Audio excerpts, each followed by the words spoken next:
Unit Perlindungan Perempuan dan Anak atau PPA Satreskrim Polres Sukabumi berhasil mengungkap 2 kasus tindak pidana perdagangan orang TPPO dengan korban berjumlah 3 orang. Dalam kasus tersebut juga diamankan 4 orang emak-emak.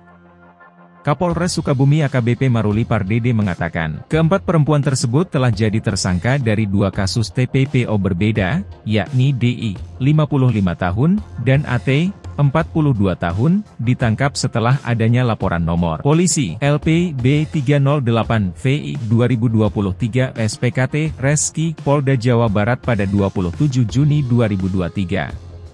Kemudian NI, 39 tahun, dan EL, 43 tahun, ditangkap setelah adanya laporan polisi nomor Pol. LPB 316 VII 2023 SPKT Reski Polda Jawa Barat pada 3 Juli 2023.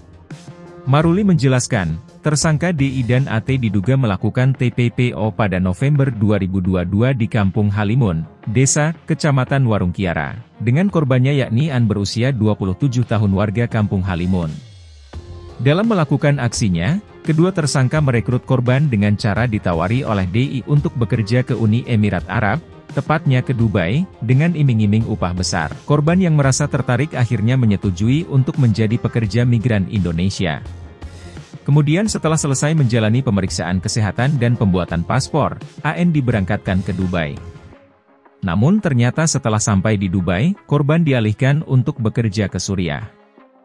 Selama 6 tahun bekerja di Suriah, korban tidak mendapatkan gaji sepeser pun, kata Maruli dalam konferensi pers di Mapolres Sukabumi, Senin 17 Juli 2023.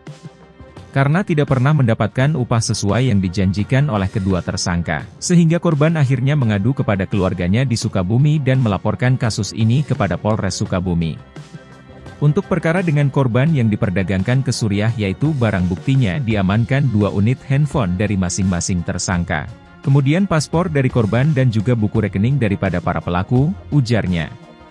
Sementara, kedua tersangka lainnya yakni NI dan EL, modus yang dilakukannya hampir sama, dengan korban berjumlah 2 orang yakni SR, 33 tahun, dan ER, 41 tahun, warga Kampung Gobang, Desa Pasir Suren, Kecamatan Palabuhan Ratu, Kabupaten Sukabumi. Aksi yang dilakukan kedua tersangka ini dilakukan pada November 2022 di Kecamatan Palabuhan Ratu. Pelaku eliter menawari korban dan mengaku dapat memberangkatkan kedua korban untuk bekerja di Malaysia. Kemudian korban dikenalkan dengan NI yang merupakan sponsor.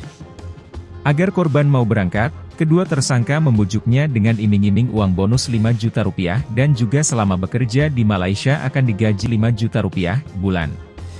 NI dan EL ini bekerja sama sesuai dengan perannya masing-masing, di mana NI punya sponsor di Malaysia. Kemudian NI ini melakukan perekrutan dan dibantu oleh EL dalam rangka melengkapi dokumen-dokumen, apakah itu paspor dan lain segala macamnya, ungkap Maruli. Kenyataannya, uang bonus yang diterima korban dijadikan utang oleh tersangka dengan memotong upah korban selama bekerja di Malaysia. Kedua korban diberangkatkan ke Malaysia pada November 2022. Selama bekerja, SR kerap mengalami kekerasan di Malaysia, sementara ER harus bekerja tanpa upah sepeser pun. Kedua korban sudah sempat bekerja di Malaysia, dengan diiming-imingi gaji yang layak namun kenyataannya tidak mendapatkan gaji selama kerja di sana dan mendapatkan perlakuan tidak manusiawi atau kasar oleh majikannya di sana, jelas Maruli. Karena tidak tahan, akhirnya korban meminta bantuan keluarganya di Sukabumi dan melaporkan kasus ini kepada pihak Polres Sukabumi dan berhasil dipulangkan pada Maret 2023. Barang bukti yang berhasil diamankan dari para tersangka. Untuk perkara TPPO yaitu 2 korbannya diperdagangkan di Malaysia yaitu 2 unit handphone, kemudian 2 paspor atas nama korban, kemudian buku rekening dan juga beberapa dokumen terkait dengan dokumen etiketing dan segala macam, kata Maruli.